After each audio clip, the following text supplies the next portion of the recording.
Friends, welcome back to my channel. We are here today al fresco for Booklist Thursday because it is hot. It's hot in New York City. It's hot again. They're not calling it a heat wave because the temperature is 89 degrees as opposed to 90 degrees. And I gotta tell you, the real feel between 89 and 90 is not much different. Not much different.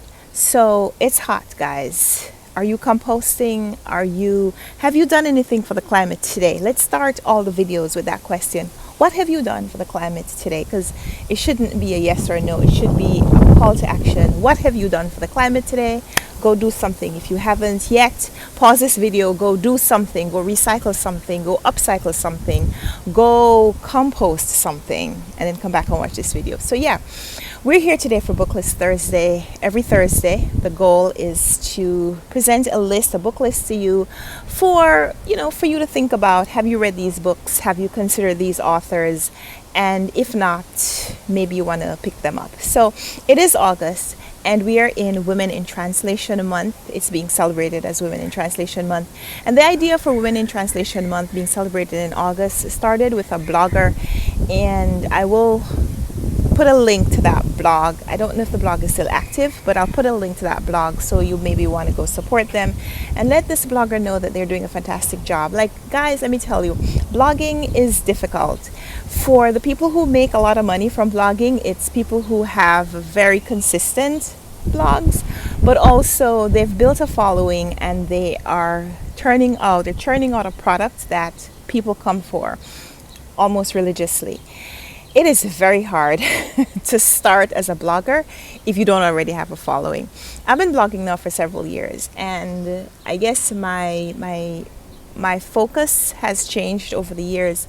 So I don't do what I used to do. I used to run. I used to talk about running and things related to health and fitness. But look at me. I am not writing that blog anymore. So I still use my blog. I still publish bookish posts and other things on my blog, but I haven't been consistent. And so I don't make any money from my blog. But there are people who still do that, and that's fantastic. You want to celebrate them. So go support the blogs that you like. Let them know. Leave a comment, even if you have to sign in and create an account and stuff like that. Just let the bloggers know that you appreciate their service. Okay? So, public service announcement aside, today we are talking about women in translation. So I came up with a little list of some popular translated books and the authors who have written them. So as we go through the list, let me know if you've read these authors, if you read these works, or you're adding them to your TBR as we go on. So the first author that I wanted to mention, because we run a Caribbean heavy space here, I want to mention Maryse Condé. She's the author that we're reading this month for the RunwrightReads book club. We are reading I, Tituba, Black Witch of Salem, but she has lots of other popular books as well. She wrote Segu, which is probably one of her most famous works.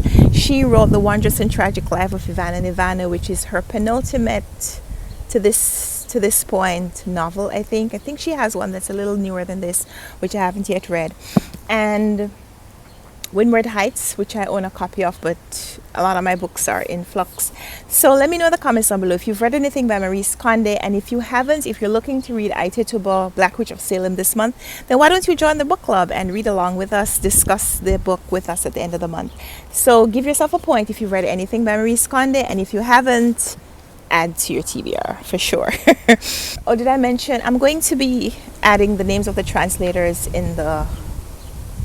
I'll add the names of the translators right here so you can read the translators' names, because Women in Translation Month doesn't happen if not for translators. So we want to pay homage to the translators who make the books available to us in our own language. So I will add the translator's name on the screen. But also have to mention that Maryse Condé is from Guadeloupe in the Caribbean, French territory in the Caribbean, and so she writes in French. Another Guadeloupean author that I forgot to bring her book is Simone Schwartz-Bart. We read her book Bridge of Beyond for the book club last year, I think, and I'd previously read that book and I love it. Simone Schwartz-Bart is still alive. She's I think 84 years old, and she looks as vibrant as she did when she was in her youth. So I'm hoping that more books will be coming from Simone Schwartz-Bart, and yeah, love that book. Did I mention that I love that book? So what I'll do is I'll link in the description box down below places where I've chatted about some of these books. So if you want to hear a little bit more about my thoughts on the books, you could go watch those videos, and I'll try to timestamp them so you'll know exactly where to pick up. Other authors and books that I have enjoyed. Elena Ferrante is a pseudonym. We hope that Elena Ferrante is a woman.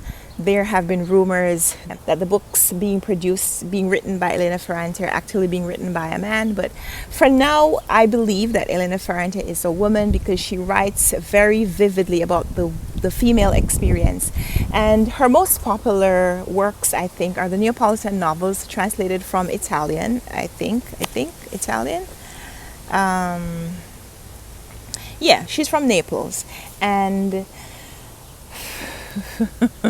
I love this series. The series as a whole is a lot more vivid than the individual books would be. I think some of them could probably be read as standalones, but you definitely want to read the entire series and get the grasp of what Elena Ferrante has of girlhood and womanhood, of femininity, and how difficult it can be sometimes for women to go out into the world, to leave family and security behind and navigate the world, expose their dreams to the world, not knowing how people will respond, how people will react, even if those people were initially close to you. And so I love her writing.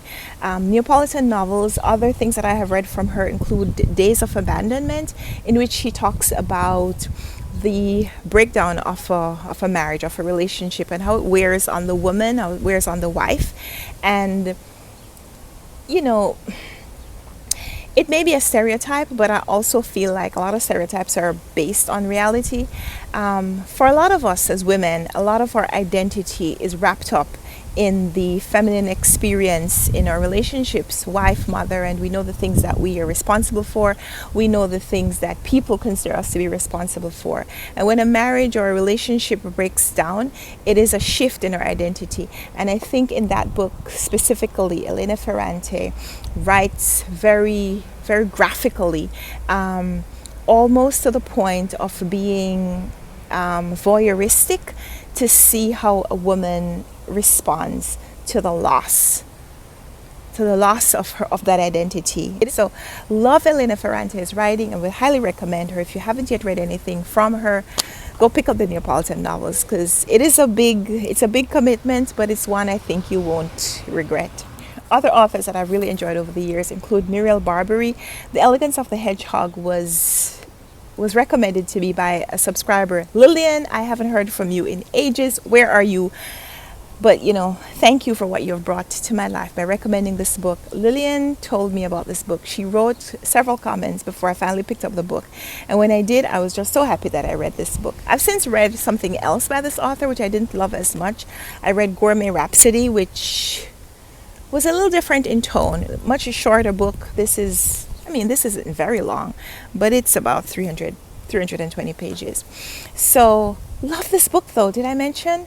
Muriel Barbary is French. This novel is set in a residential hotel kind of space in the middle of Paris. And we are learning about the middle-aged female concierge and some of the people who live in the hotel, or at least occupy the spaces. The young girl, which is why there's a young girl on the cover, the older man, the couples, the parents, lots of the older sister, lots of different perspectives that we're getting. We're meeting these characters within this hotel, and we're learning a little bit about the life in the hotel, the life of the people who can afford to live in residential hotels, and comparing that with the life and experience of this concierge. And I just felt like Muriel Barbary gave us such an introspective look at identity and individuality within a place where people may consider people to be a lot alike.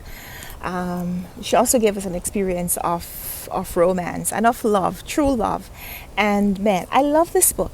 I probably need to reread this book But even before I reread it, you should pick it up if you haven't yet. So give yourself a point if you've read anything by Muriel Barbary. This or Gourmet Rhapsody or anything else. I don't know if she's published anything else. This book is really intelligently written.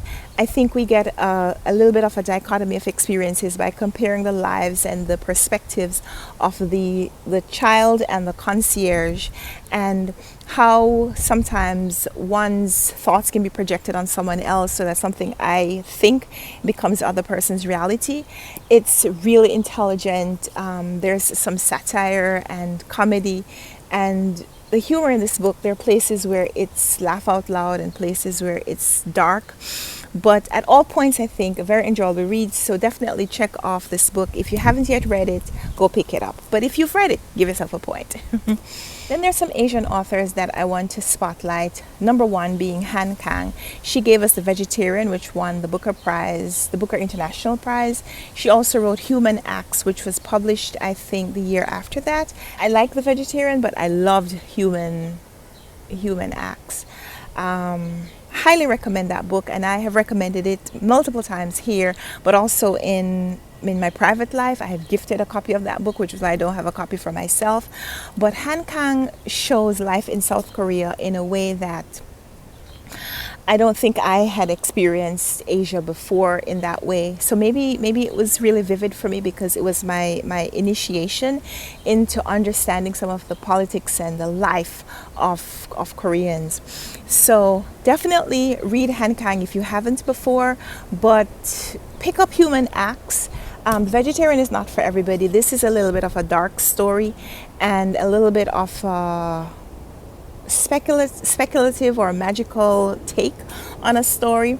So while I'm holding up this book, I would highly recommend Human Acts. So start there. She also has some nonfiction, including her white book, which is a little bit more abstract, I think. But Human Acts. Go read that book. If you haven't yet, pick it up and come back and thank me later, okay? Other Asian authors that I have read and loved include Yoko Ogawa. Her book, The Housekeeper and the Professor, I thought gave a lot of insight into what are some of the things that we hold dear and how easily we could lose them, and what life looks like when we lose some of those things. She gave us a very smart look at a family, not necessarily what a nuclear family looks like, but the family that we choose and what it looks like, and what we are able to give to each other when we are not bounded by what we think the definitions of love should do. So love this book, really love this book. I haven't read anything else from her, can't recommend anything else, but check out this book if you haven't yet. And if you have, give yourself a point. Other authors that I want to mention include Mariana Enriquez. She is an Argentinian writer, and this was my introduction to her writing. This is Things We Lost in the Fire, which are short stories that surround women and violence being committed against women, and sometimes how women rebel against that violence by inflicting violence upon themselves. And you could see I have lots of tabs in this book because, boy, this book was just very vivid. It was a lot more graphic than I had intended to read. The book struck a figurative match with me. I mean, Things We Lost in the Fire. Incendiary is what I would use to describe this book. But very vivid. I will never forget the title story. I think it's the last story in the book. I will never forget it. So definitely wanted to read more from this author. Sometime last year, the publisher sent me her book, Smoking in Bed, which was nominated for the Booker International Prize. That one was not as graphic, I think, not as violent as this book. And I'd recommend them both, maybe for different readers. But if like I said, these are short stories. And so you could read a story and decide whether or not you want to continue with this author, which I think is a really good way to learn about a new author. So definitely want to recommend Mariana Enriquez to you, and, go check her out. If you haven't yet, maybe you haven't heard about her, go check her out. And if you have read something from her, then, give yourself a point. Other South American authors that I'd like to mention here include Isabel Allende, who's probably one of the most prolific authors of her time, but she's been criticized for not publishing serious work because she publishes so much. And it's interesting that someone would make that comment about her, but not about Stephen King or James Patterson, but that's another discussion for a different time. But yeah, Isabel Allende. I am impressed by how many books she has published, but terribly embarrassed to admit that I haven't yet read anything from her. So I can't recommend her from my own experience, but she's probably one of the best selling female authors of our time. So many readers can't be wrong, right?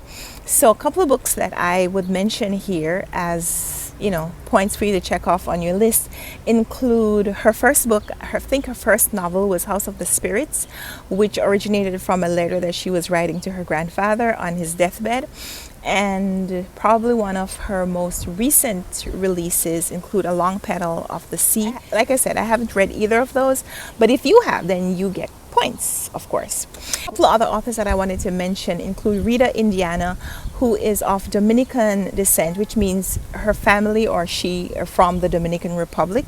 And I previously read her book Tentacle and Other Stories. I think I read it in an e-copy a few years ago, so I can't recall that there were other stories. I feel like there were stories that were connected to tell one major story. So that's what I remember about the book. I'm going to be rereading Tentacle later this year because it is a pick for the Run Right Reads book club.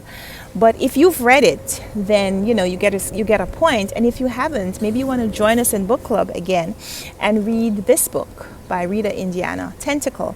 I remember it being a little dark, a little futuristic, but also with some learning elements. So if you haven't read anything by Rita Indiana, then maybe you want to check out Tentacle and read it along with me in the book club later this year.